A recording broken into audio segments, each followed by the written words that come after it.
Riam Ahmad kata milisani yafqahu qawli amma ba'd.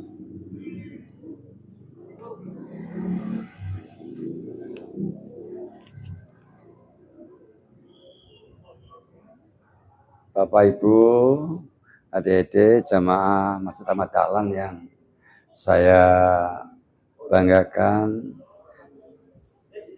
semoga Allah merahmati kita dalam pertemuan yang mulia ini, yaitu kajian menjelang buka puasa bersama. Terima kasih kepada Ustadz Maksum Al-Bintarani yang telah memandu kita untuk tadarus bersama. Saya mendapat tugas pada sore hari ini, meskipun agak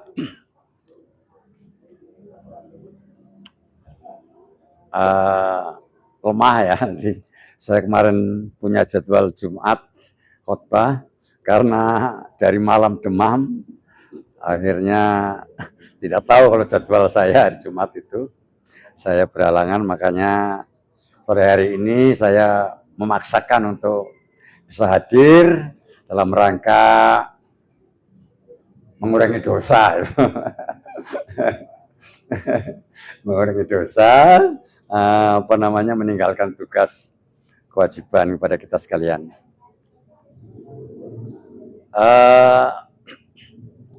Tadi saya diminta oleh tim media, Pak, apa judulnya?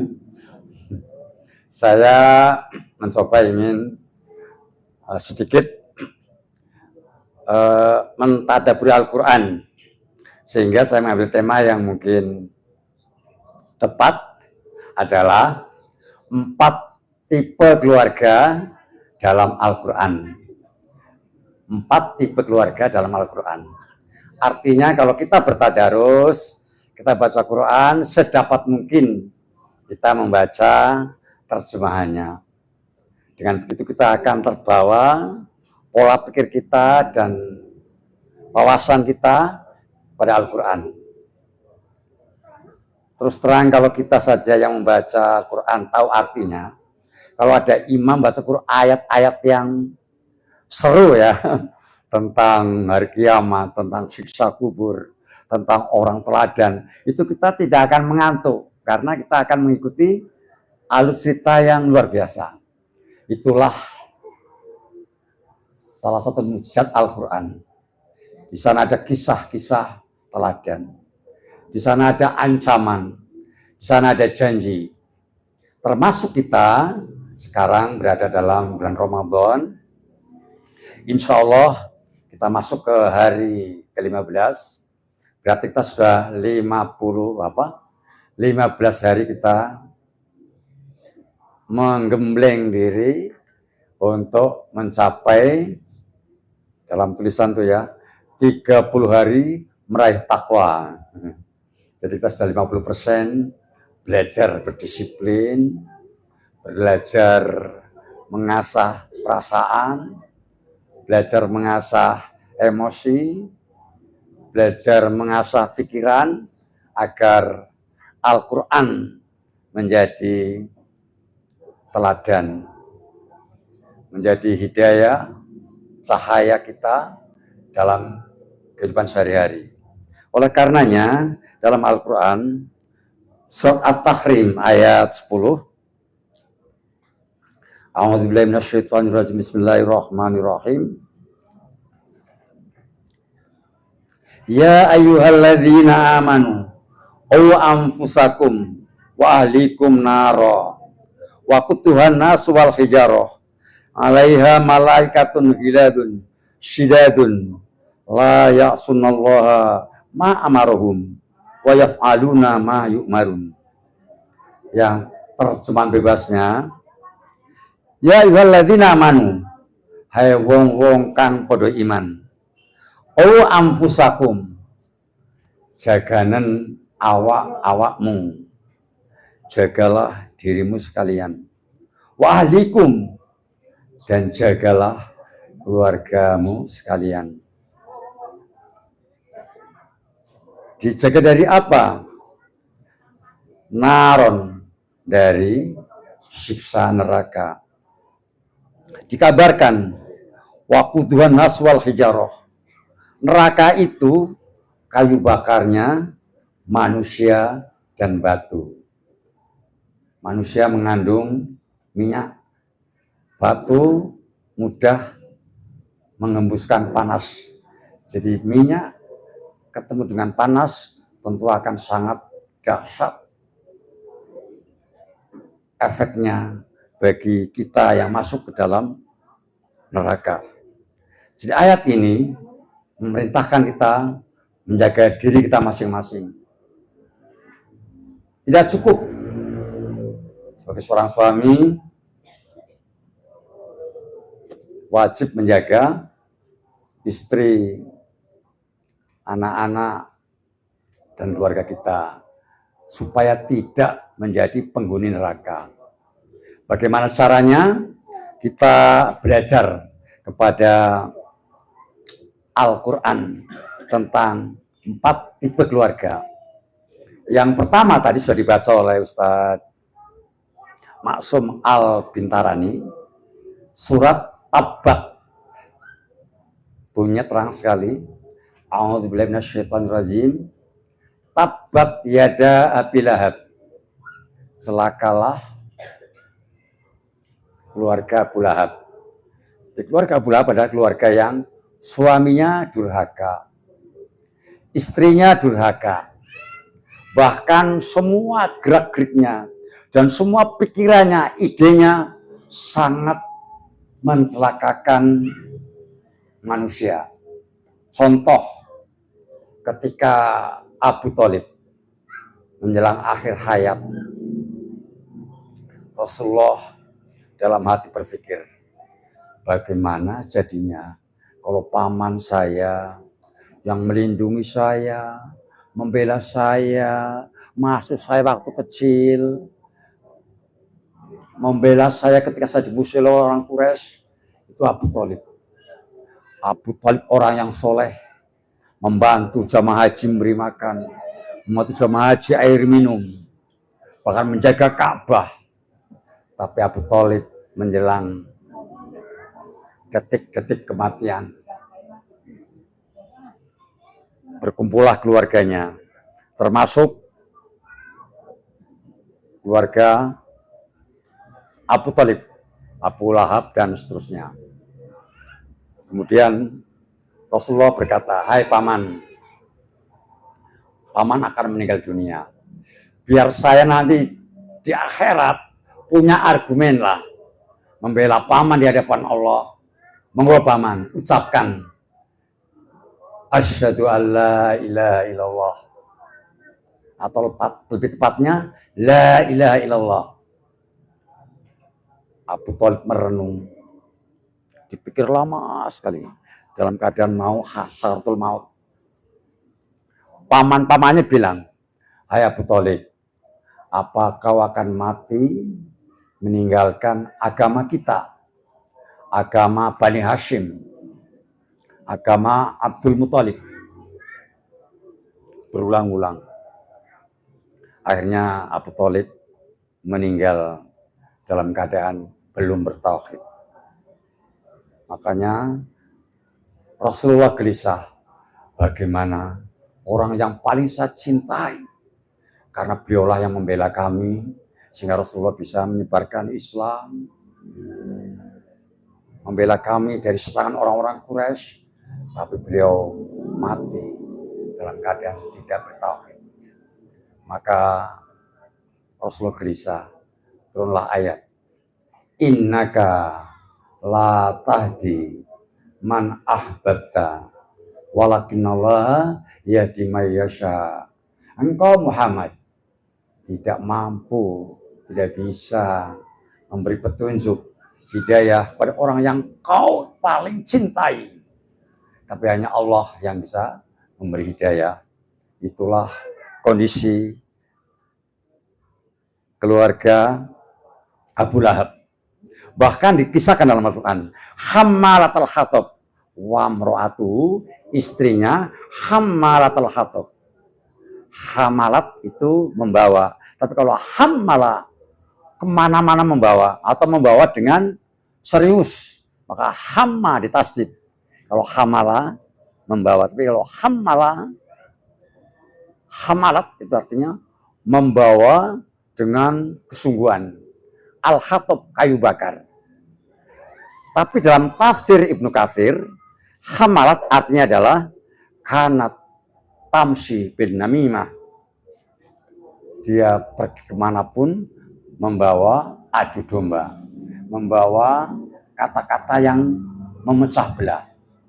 Ke masjid yang diomongkan keluarga orang, ke pasar yang diomongkan suami orang, ngobrol dengan tetangga yang diomongkan rezeki tetangga.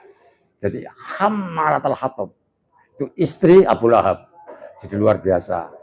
Kalau kita ketemu orang seperti ini, lebih baik kita tinggalkan, karena akan buat ruwet kehidupan kita.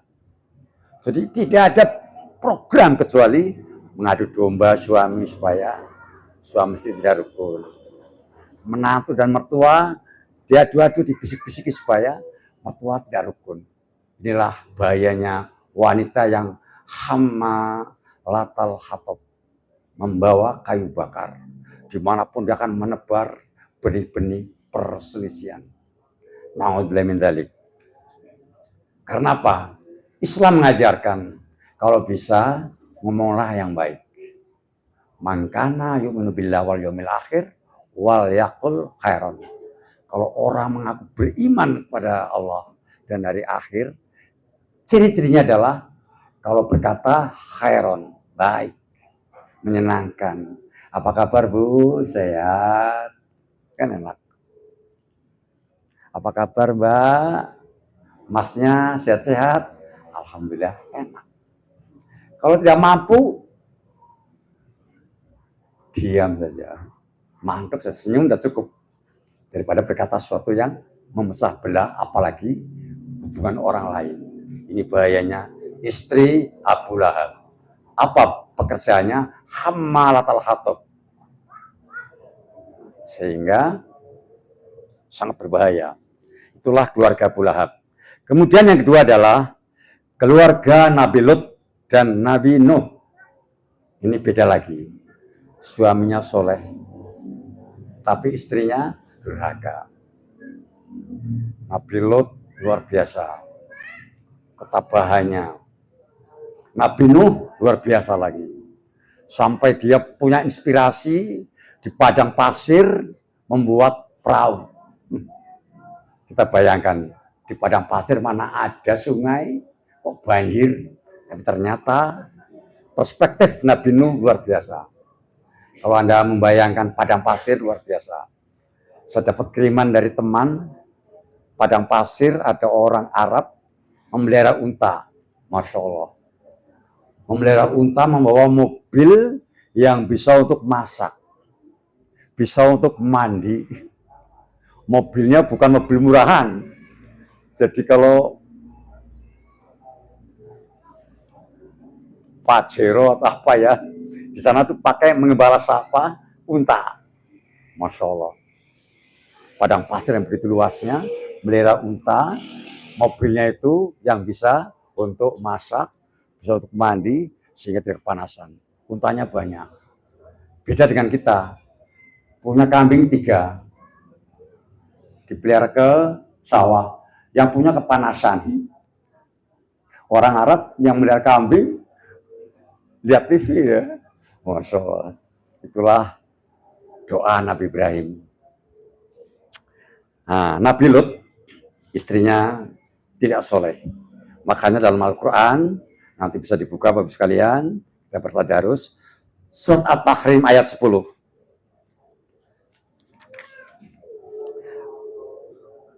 A'udzubillahi minasyaitonirrajim. Bismillahirrahmanirrahim. At-Tahrim ayat 10, halaman 561. Daraballahu mathalan lilladzina kafaru imra'atan Nuh wa imra'atan Lut. Allah membuat perumpamaan untuk orang-orang kafir, yaitu istri Nabi Nuh dan istri Nabi Lut. Kanata, tahta abdaini min ibadina sholihin. Dua wanita ini berada di bawah dua suami dari orang-orang yang soleh. Suaminya soleh, istrinya durhaka. Fakhonatahuma, istrinya mengkhianati suaminya. Falam yughniya anhuma minal syai'a, maka keduanya tidak bisa menebus atau mencukupi dari Allah sedikit pun. Kebaikannya tidak ada gunanya, kesetiaannya pada suami tidak ada gunanya, ibadahnya apalagi. Maka di sini disebutkan waqila, dikatakan udkhula, masuklah kamu berdua, annara ma'dahilin, kamu masuk neraka bersama orang-orang yang masuk neraka. Suami soleh, istrinya tidak soleh, masuk neraka. Kemudian yang ketiga adalah istri Fir'aun. Kita tahu Fir'aun raja yang sangat berpengaruh. Bahkan beliau punya, dalam hadis ada sekitar 40.000 tukang sihir. Fir'aun punya sejarah yang luar biasa. Salah satunya adalah pernah menantang Nabi Musa dengan membawa tukang sihir, dibawa ke lapangan. Kemudian lapangan tukang sihir dan Nabi Musa didatangkan. Nabi Musa mengatakan, tukang sihir, sampean jangan neko-neko. Sampean kalau meneruskan kedustaan sampean celaka dan disiksa oleh Allah. Tapi karena ini sudah di briefing oleh raja, tukang sihir tetap nekat. Malah akhirnya menantang, hai Nabi Musa, sampean duluan atau kami duluan? Memperlihatkan, menampakkan kehebatan. Nabi Musa sebagai orang yang soleh, adab asor, monggo sampean duluan, saya belakangan.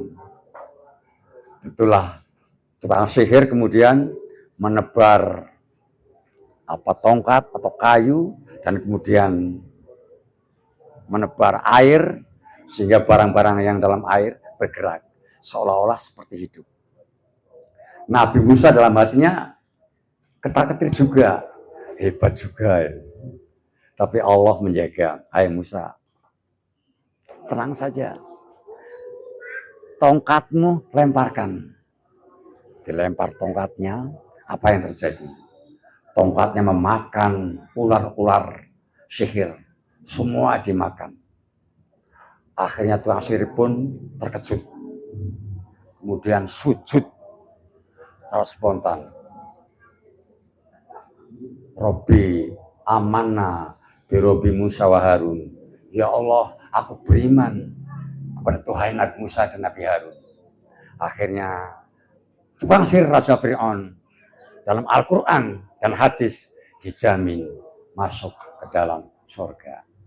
Itu hebatnya dari orang ketika akhir hayatnya menyatakan iman pada Allah, maka dijamin masuk surga walaupun dia kemudian mati belum beramal soleh.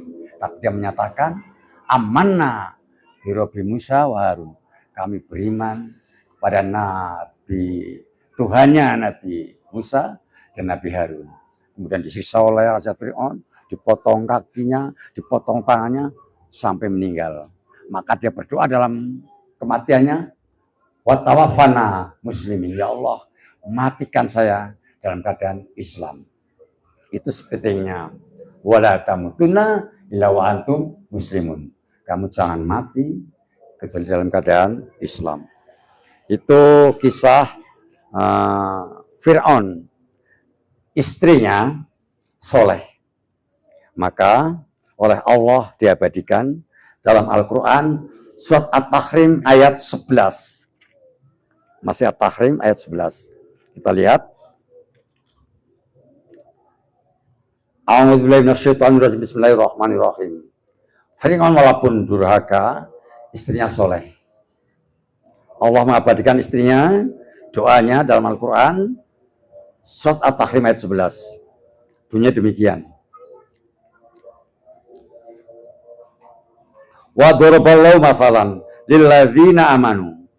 Allah membuat perumpamaan untuk orang-orang beriman. Imra'ata Fir'aun, istri Raja Fir'aun. Idh qalat, tatkala istri Fir'aun berdoa, doanya demikian. Rabbibni li indaka baitan fil jannah wa najjini min fir'auna wa amalihi wa najjini minal qawmi dzalimin. Ya Allah, bangunkan untukku sebuah rumah di dalam surga. Wa najjini min fir'aun, selamatkan aku dari Raja Fir'aun, wa amalihi, dan segala usahanya. Wa najjini minal qaumi dzalimin, selamatkan aku dari kaum-kaum yang zalim. Dan yang terakhir adalah keluarga Nabi Ibrahim. Kita dalam berdoa membaca sholawat, Allahumma sholli ala Muhammad wa ala ali Muhammad. Kama sholata ala Ibrahim wa ala ali Ibrahim fil alamin innaka Hamidum Majid. Demikian, karena sudah buka berpuasa, kita bersama-sama berdoa. Bismillahirrahmanirrahim. Allahumma barik lana fima razaqtana wa qina adzabannar. Allahumma lakasumtu wa bika amantu wa ala rizqika aftartu zabat wa ma'u wa talatil uruku wa tapadal ajru. Insyaallah kupat dibungkus santen nah lepat nuwun pangapunten. Billahi taufiq hidayah. Assalamualaikum warahmatullahi wabarakatuh.